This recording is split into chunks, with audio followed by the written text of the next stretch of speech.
ఒక అద్భుతం అండి. చూడండి ఎంత పెద్ద మైదానం ఇది. అసలు చూడండి, అవును జంతువులు బాగుంటాయండి.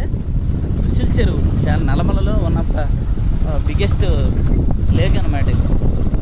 అంటే ఈ మొత్తం మునిగిపోతుంది రైనీ సీజన్లో. ఇప్పుడు మనకు చూసే ల్యాండ్ మొత్తం అనుకోండి, ఈ ల్యాండ్ మొత్తం నీళ్ళలో మునిగిపోయి ఉంటుంది. సరే ఎంత అద్భుతంగా ఋషుల చెరువు మొత్తం మునిగిపోతుంది అనమాట. అంత పెద్ద లేక్ ఇది. అంటే ఇక్కడ సరే ఫారెస్ట్ ఆఫీసర్ బేస్ క్యాంప్ వెళ్ళి కనిపిస్తుంది సార్. ఇది రైనీ సీజన్లో చూస్తే అద్భుతం అండి. 365 days ఉంటుంది. వాటర్ అయితే ఫుల్గా ఉంటాయి కాబట్టి ఇక్కడ అడవి జంతువుల మూమెంట్ ఎక్కువ ఉంటుంది అన్నట్టు బాగా. ఇప్పుడు మనం నల్లమల అడవిలోనే అతి పెద్ద చెరువు అయిన ఋషుల చెరువుని చూస్తున్నాం. చూసారు కదా, అంటే వర్షాకాలంలో మనకి కనిపించేది మొత్తం వాటర్తో నిండిపోతుంది. ఇప్పుడు సమ్మర్ కాబట్టి కొంచెం ఎండిపోయినాయి అనమాట. ఇది 365 days వాటర్ ఉంటాయి. ఇక్కడ నైట్ టైము జంతువుల సంచారం ఎక్కువ ఉంటుంది. ఎందుకంటే ఇక్కడ వాటర్ తాగి జంతువులు వస్తాయి. ఒకసారి నేను దగ్గరికి వెళ్ళి వాటర్ని చూద్దాము.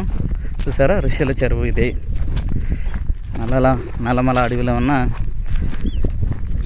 అతిపెద్ద చెరువు అన్నమాట ఇది. చాలా అద్భుతంగా ఉంది ఋషుల చెరువు. సూపర్గా ఉంటుంది. నెక్స్ట్ ఈ ఏరియాలో వేస్తే మాత పుట్టేస్తుంది కదా.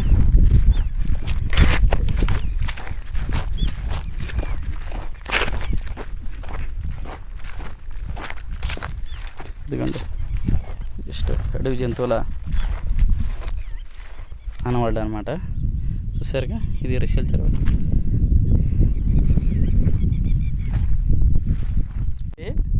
మీకు ఎత్తైన కొండలు కనిపిస్తూ ఉంటాయి. ఎత్తైన కొండలు. ఇక్కడ ఏంటంటే ఇక్కడ అడవిలోకి ఆవులు కాసుకొస్తారు కదా, వాళ్ళకి ఇక్కడ ఈవినింగ్ దీంట్లో దింపుతారు అనమాట. ఈవినింగ్ అయితే ఫుల్ ఇక్కడ జంతువులు మూమెంట్ ఎక్కువ ఉంటుంది. ఇది మధ్యాహ్నం అనమాట. ఇప్పుడు దగ్గర 2:30 అయింది కాబట్టి మనకేం కనిపించవు. ఇంకా వెళ్దాం మనం.